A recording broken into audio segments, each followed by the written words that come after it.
தாவீது கோலியாத் சம்பவத்தை நாம் கேட்டிருக்கிறோம். ஆனால் கோலியாத்தை தாவீது ஜெயித்தார் என்பது நம்ம எல்லாருக்குமே தெரியும். அதில் எந்த விதமான மாற்று கருத்தும் இல்லை. அது ஒரு மோட்டிவேஷனான மெசேஜ். நம்ம எல்லாருமே அதை மோட்டிவேஷனாக பார்க்குறோம். எப்படி பார்க்குறோம் அப்படின்னா, தாவீது ஜெயித்தது ஆண்டவர் கிருபையா அப்படி நம்மளையும் ஜெயிக்க வைப்பார், அவ்வளோ பெரிய கோலியாத்தை வீழ்த்தினார், நம்மளையும் ஆண்டவர் வீழ்த்த வைப்பார் அப்படின்ட்டு அதற்கு ஓமையாக நாம் உலகத்தை சொல்லி ஒரு மோட்டிவேஷனல் நிறைய மெசேஜை நாம் கேட்டிருக்கிறோம். அதில் எந்த விதமான மாற்று கருத்தும் இல்லை. ஆனால் ஒரு வெற்றியோ அல்லது வாழ்க்கையில் முன்னேற்றமோ உயர்வோ எது ஒன்றுமே சும்மா வருவது கிடையாது. எதுவுமே இல்லை, சும்மா வந்துடாது. இப்போ இந்த கடைசி காலத்தில் ஒரு விதமான உபதேசம் இருக்குது.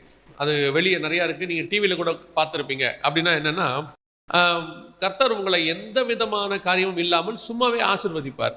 ஆசீர்வதிக்கிறோன்னு சொன்ன ஆண்டவர் என்ன பண்ணிடுவார்? ஆசீர்வதிச்சுவார். அப்படி ஒரு காரியம் வேதத்தில் இல்லை, எங்கேயுமே இல்லை. கிரியை இல்லாத விசுவாசம் செத்தது அப்படின்னு இருக்கு. எல்லாவற்றுக்கும் ஏதோ ஒன்றை நாம் செய்ய வேண்டியிருக்கு. நாம் சும்மா படுத்து தூங்கிட்டே இருப்போம், கர்த்தர் நம்மளை அப்படியே உயர்த்தி மேலே கொண்டு போயிடுவார் அப்படின்னு எங்கேயுமே இல்லை. படித்தா தானே மார்க் வரும்.